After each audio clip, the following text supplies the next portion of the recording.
Les flux mondiaux d'investissement direct étrangers ont connu un net recul en 2014, excepté en Afrique où ils sont restés stables avec 54 milliards de dollars. Tel est le résultat du rapport de la Conférence des Nations Unies sur le commerce et le développement.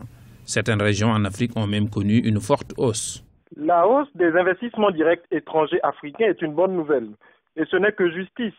Lorsqu'on regarde la croissance du continent sur les 5 dernières années, la croissance moyenne était de l'ordre de 5%. Lorsqu'en Europe, par exemple, elle stagnait autour de 2%.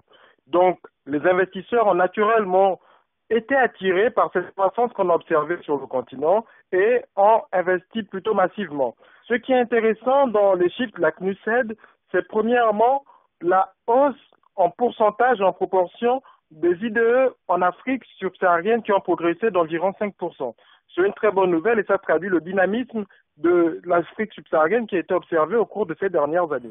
Ce résultat est également le fruit d'une politique économique impliquant la diversification des partenaires économiques ces dernières années. L'Afrique ne se limite plus aux alliés traditionnels. Elle met en place des partenariats gagnant-gagnant avec l'Asie et notamment la Chine.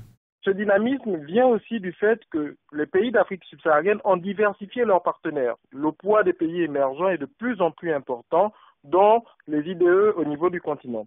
Il faut également dire que l'analyse sectorielle des IDE montre un changement majeur, celui qui démontre que le secteur des services est devenu prépondérant sur les mines et les industries extractives.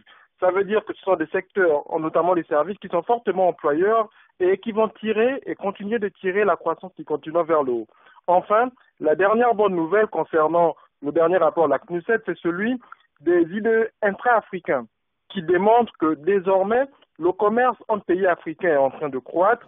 On note cependant des disparités sur le continent. L'Afrique du Nord a enregistré un recul de ses investissements estimé à 15% à cause de l'insécurité et de l'instabilité politique. En Égypte, ils ont cependant connu un bond de plus 14% et au Maroc une hausse de 8%. Les pays qui attirent le plus de capitaux sur le continent sont l'Afrique du Sud avec 5,7 milliards de dollars, la République du Congo 5,5 milliards de dollars, le Mozambique 4,9 milliards de dollars, l'Égypte 4,8 milliards de dollars et le Nigeria avec 4,7 milliards de dollars.